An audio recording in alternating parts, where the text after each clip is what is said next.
Hello everyone, welcome to day 12 of our LEGO Advent Calendar. Let's open it up and see what we got today. Woo! It's Darth Vader in a tank top.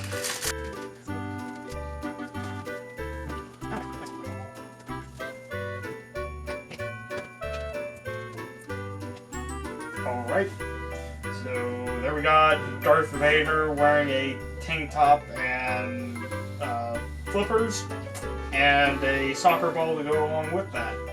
Alright, so that will conclude day 12 of our LEGO Advent Calendar. A bit silly, but still. Hope you all enjoy the video. Hello everyone, I'm Connor for Project Heroes, and welcome to Sprocket.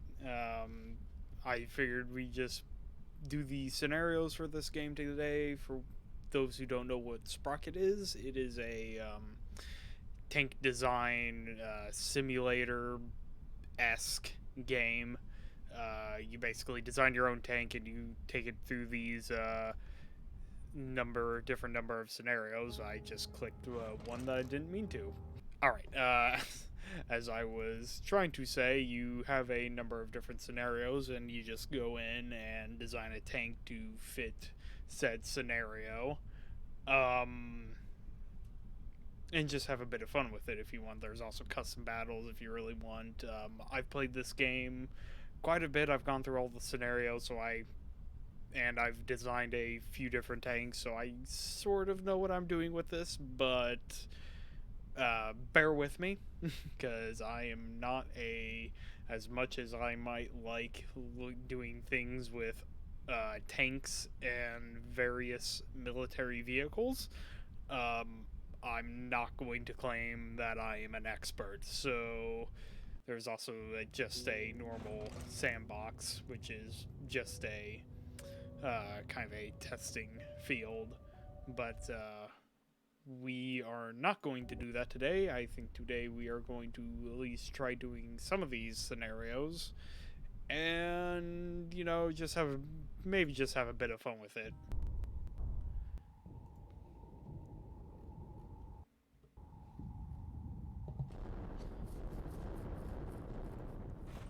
So one thing I am wondering is, okay, so for this scenario, what I have decided, this is my Panzer, what the hell was it?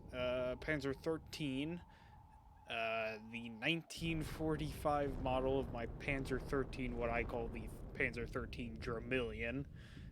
For those who watch How to Train Your Dragon franchise will know what that reference is. Or those who have just seen Dragons Race to the Edge will know what I'm talking about. Yeah, I'm a bit of a child, if you haven't noticed. So I made this tank on my own probably last week, and to do the last scenario, which it really didn't do great in, because in the last scenario, enemy tanks will just kind of blow past you and you need something that fires quickly, which this thing does not. So immediate problems. I want to turn this into a World War II tank is what I have designed. World War I tank is what I have decided. So let's pull down our essentials. This tank already has all the essentials. There are a couple of key issues though. First things first is that the thing weighs almost 200 tons. This thing is heavier than a Panzer VIII mouse. So that is immediate problem number one. Number two is that I also don't have enough space in the turret. Number three, I don't need guns that are this big. I think these are actually 110 millimeter guns, if I recall correctly, is what I used. Yeah, 110 millimeters. We don't need guns nearly that big, so we'll probably tone those down to maybe something a bit smaller, maybe a multi-turreted design. So we will see what I end up deciding to do with that. For now, we need to work on the slings. First off, mobility. Tracks, I'm going to definitely want to stylize this thing more towards a World War One style. Um, so idler wheels, probably want those. Road wheels, I want something a bit more spindly. Yeah, there we go. Something that looks a bit more old and outdated. Suspension, we'll just stick with their standard torsion bars.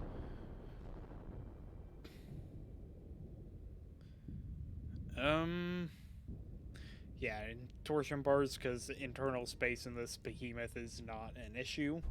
I actually think that I had so much internal space to spare that I actually just maxed out the basket space in the turret.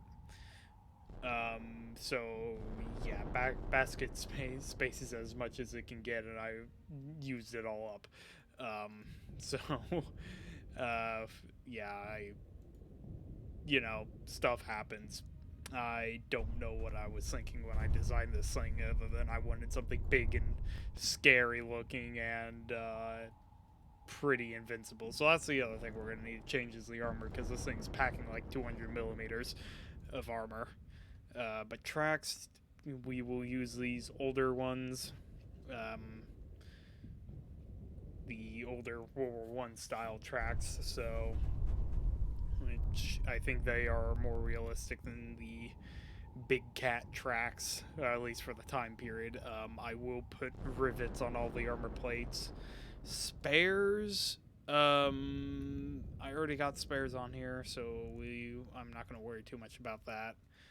That's pretty much it. So engine, let's see here. We want this thing was originally running on a V16 engine, an 80 liter V16 engine, which we don't have access to an engine that big in World War One, so we are actually going to use a heavy V a heavy World War One engine, which will at most be a V6, which we will make it big as we can get it.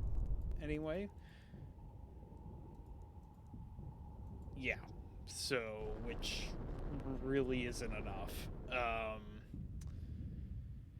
for this thing. Transmission, you know, can't really do much. um, this is the transmission tab is really the one thing that I'm still not sure entirely how to get working. Well, I'm not entirely sure what the best setup for tonnage and engine. This is some complicated mess that I'm too stupid to figure out, so we're not going to worry about that. Fuel tanks I have two of them. They're both will hold, I think, 1,000 each in the Eternal, because I don't. Oh, I do have. Oh, I have external fuel actually carries fuel now. Well, isn't that nice? Probably won't need that, but I'm not going to worry too much about it. These guns are way too big for what we need, so we're gonna tone them back quite a bit actually, and we are going to shrink them. At most, I probably only need a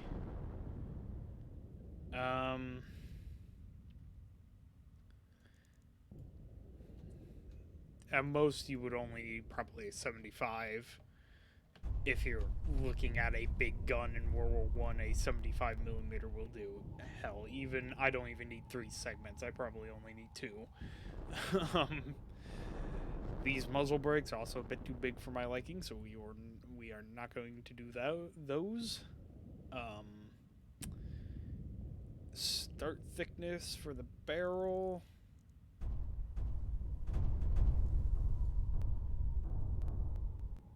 Yeah, let's just beef it up a bit.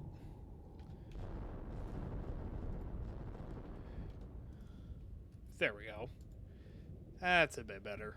Let's actually go to the compartments and do the armor before I forget. So, maximum armor width, maximum armor thickness in World War One is only 40 millimeters, which for this thing should do just fine.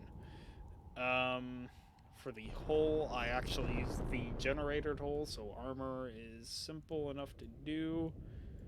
roof, I don't need more than 10 millimeters. Same with the belly upper plate. 40 mid, 40 lower, 40 sponsons. Sponsons? What constitutes the sponson? Oh, those. No, they don't call it a cheek anymore. Alright. Side, probably will only need 30 at most. From distance, especially. Because I really don't want to overweight. The goal would be to not make our tank super heavy.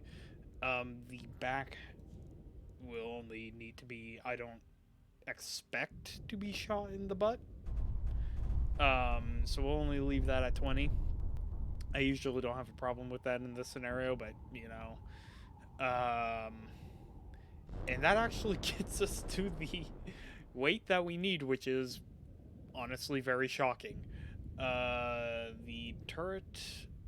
So the turret, I only need 10 on the top. All the way around, I think. Because, you know, we bounce off. Yeah, they're not shooting the roof of this thing. That needs to be toned down to probably about 30. You know, we'll leave the sides at 40. I mean, we're below our weight, so I'm not too terribly worried about it. The back we'll actually leave it the back at 30, I think, for the turret, just on the off chance. The gun mantlets is the other thing that I need to worry about. The mounts, I have them set to a base of 250 millimeters in armor thickness. I don't think we will need that much for a World War I scenario. I honestly, even 100 millimeters is a bit much. We probably only need, we'll put it at 80, and I think we'll leave it at that. Yeah, 80, definitely. Alright, with that said, mobility we've taken care of. Powertrain, we did twin transmissions.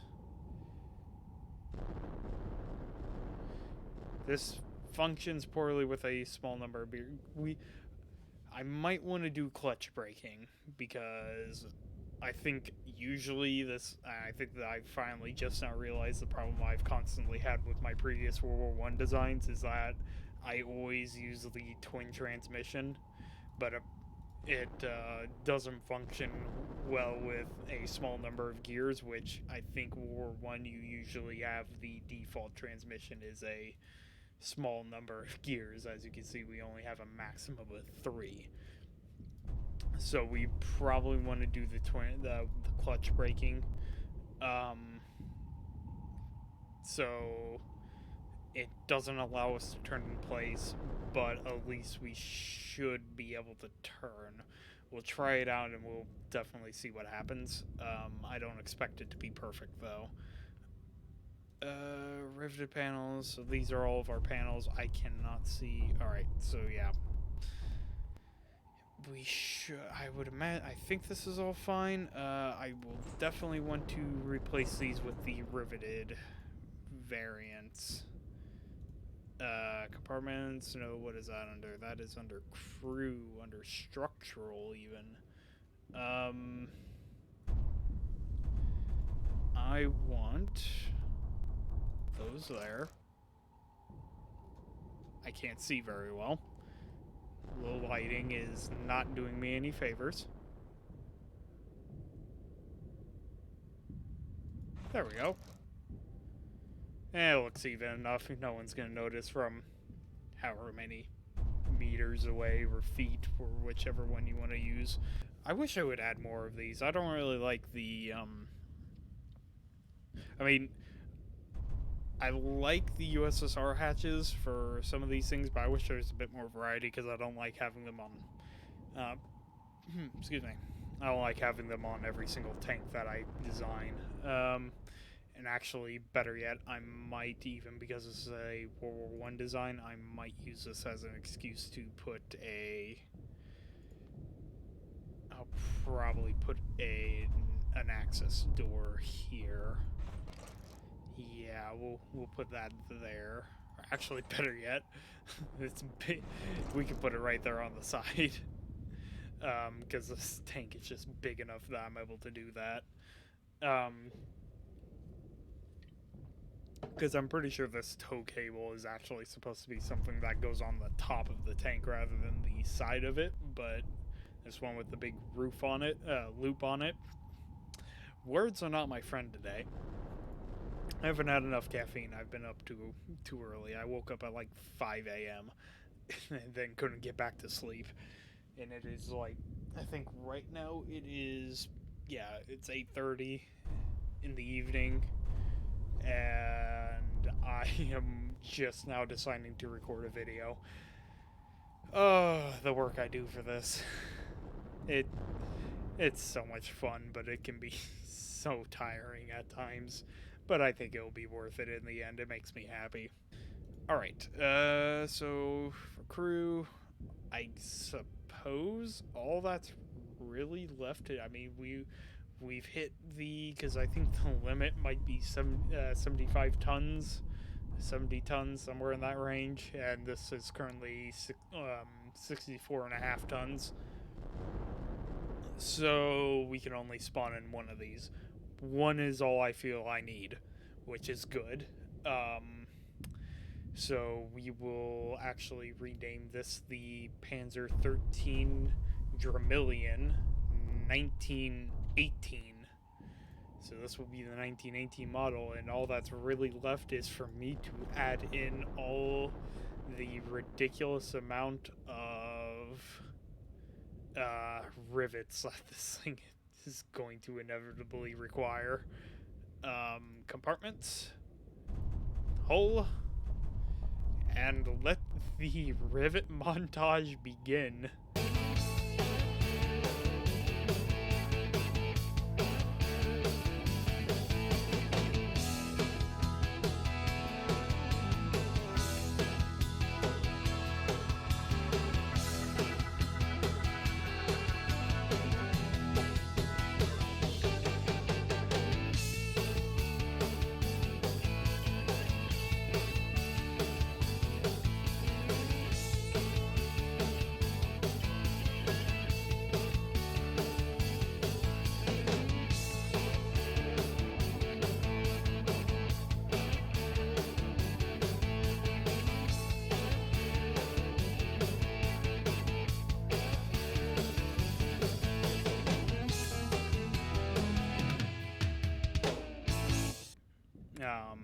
It's not particularly the quickest thing, and with our rivets done, this thing is officially ready for combat.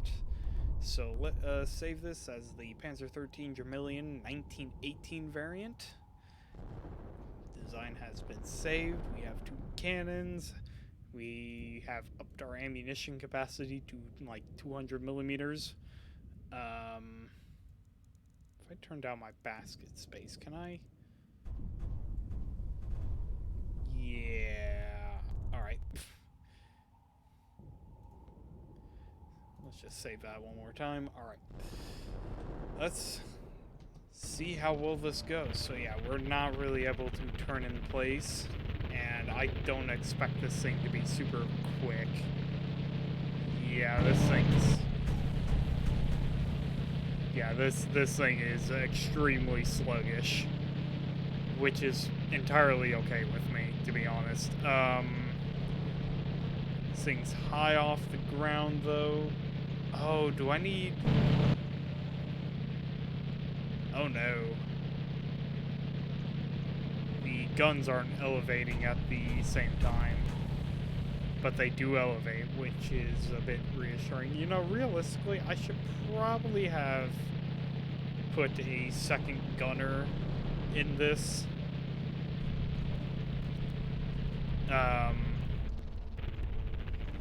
Oh, why did I stop?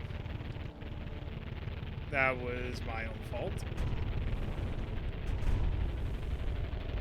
why is my suspension doing something weird? That looks like it's doing something really weird on the front of this thing. Oh well. Come on. Please tell me you're powerful enough to get this thing up the hill. Oh, that is a definite issue. Our engine isn't powerful enough to get up steep hills. I will keep that in mind because now I need to turn this thing. I think we might end up moving to the twin steer system because turning this thing is definitely an issue. Because I'm not going quick enough and this thing does not turn quick enough. And I honestly love the ability to turn in place, which this thing is not doing. It's hardly even turning. Yeah, we're moving to a twin train. Yeah, we're moving to twin transmission. Because the clutch system was not working. Oh no. Are you telling me you can't even get up that? Hey guys, we might need to lighten this tank a bit more, because I think we are having some issues. Yeah, some definite issues right now, because if I can't even get up this, then we're never going to be able to get up the hills that are over that the artillery is behind. Oh, there it goes. Let's see how far we go, and if I get stuck, then we will just skip to that part. Right now, though, it seems like we are going at a steady pace. This thing's big enough, I'm not entirely worried about getting stuck in a trench. It's more a concern, though, of getting stuck in one of the artillery pits, one of the potholes, whatever they call them.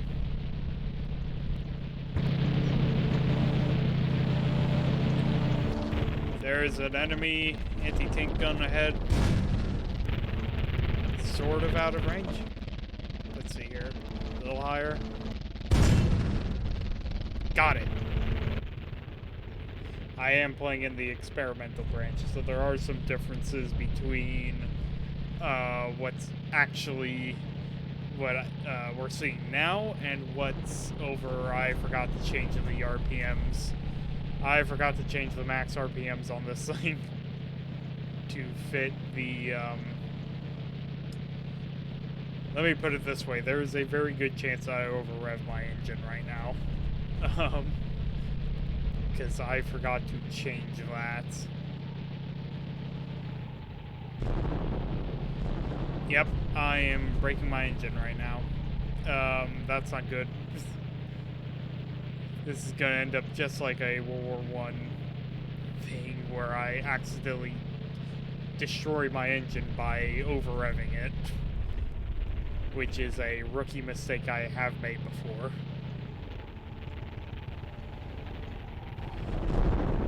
Oh, that was very close.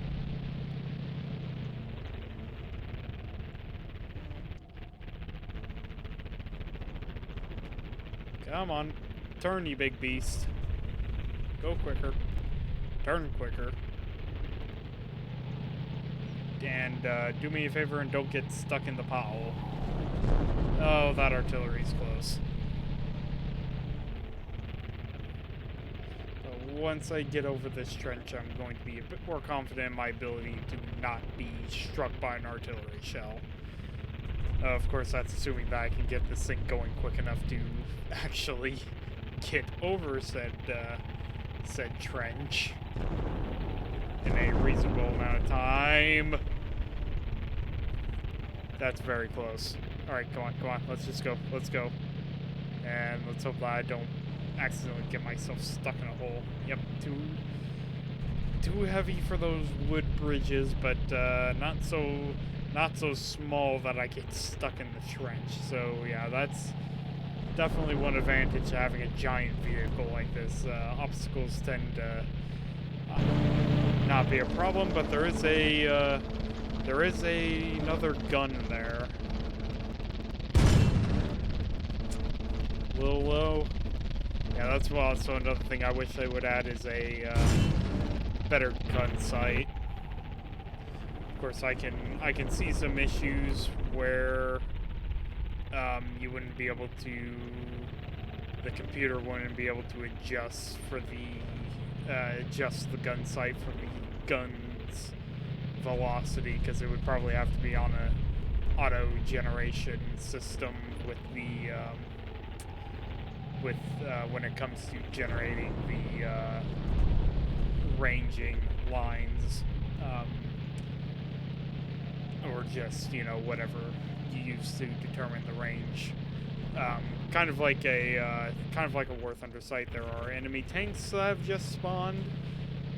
I'm gonna wait until I'm closer before I start opening fire on them. Oh, please don't tell me that this is actually deep mud now.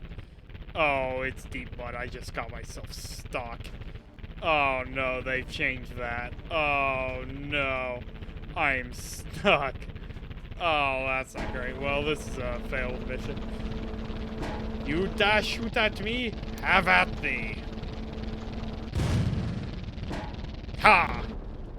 I'd say the gun's effective at destroying tanks. At least for World War I. You two, say goodbye. I overshot. Oh well. So that's a problem.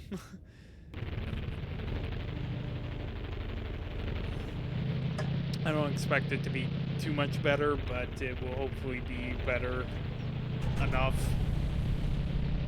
And I will be back with you guys when I actually get some progress. One thing I forgot to do was fix my engine rev issues. What is our maximum RPM? 1100. So we will set our max to 1000 RPM. And our minimum will probably look at about 600, maybe 400. Let's set our minimum to 400, which is our idle. I forgot to save it. Saved. There we go. Now I will see you guys when I've made some progress.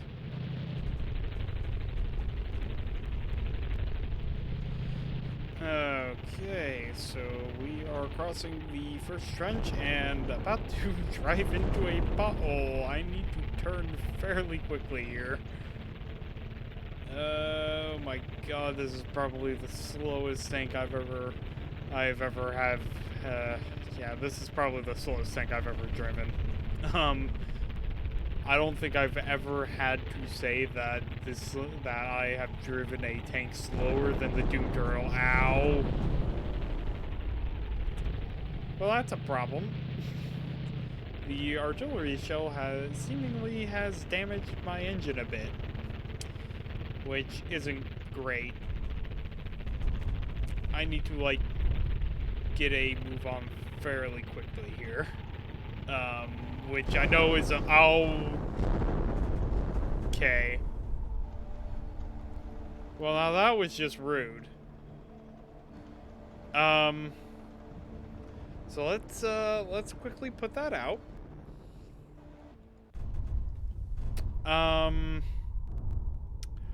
So if you ever wondered if there was a scenario, if it was possible to make a scenario that was accurate to World War I for tanks, this would be a pretty good depiction.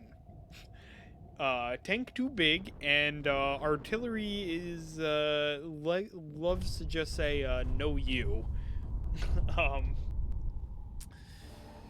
Yeah. So I think with that, I think we have a good design going. I'll probably go. Oh, I say good, but you know it's me. It's kind of up for debate.